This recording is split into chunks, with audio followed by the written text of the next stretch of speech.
les éléments qui ressortent ici et qui créent déjà des préoccupations au niveau du groupe africain, c'est ce sentiment que les pays développés ne veulent vraiment pas honorer leurs engagements pris lors de l'accord de Paris, avant même, lors de la signature de l'accord de Paris. Ça commence par inquiéter, notamment sur les questions de finances. Deux éléments à ce sujet. Premièrement, en ce qui concerne la transparence, ce problème reste toujours posé parce qu'il n'y a vraiment pas de traçabilité par rapport à ce que les pays développés sont en train de dire qu'ils ont déjà dépensé dans le cadre de leurs engagements des 100 milliards qu'ils ont pris. Et il reste vraiment, les pays africains veulent savoir c'est quoi la différence entre l'aide publique au développement et la finance climat.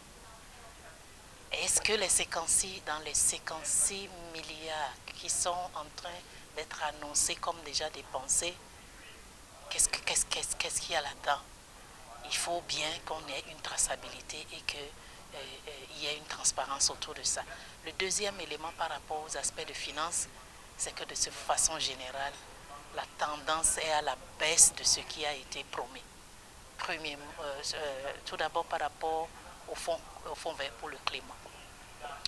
L'annonce qui a été faite, c'était que à travers le fonds vert pour le climat, on rendrait disponible 10 milliards de francs CFA. Déjà, on en est, si on doit tenir compte de la réalité aujourd'hui, on ne peut plus parler de 10 milliards. On ne parlerait que de 7 milliards pour la simple raison que les États-Unis qui devaient apporter 2 milliards se sont retirés par rapport aux questions de climat.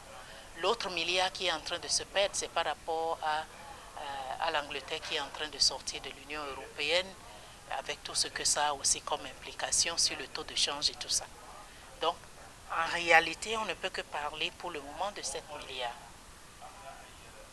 Par rapport au... Et puis, même dans les 7 milliards qui sont disponibles, aujourd'hui, le point que le groupe des négociateurs vient de nous faire, c'est que sur les 19 projets qui ont été soumis au fonds vert, il y en a que, je crois, 7 qui ont été retenus pour la région Afrique.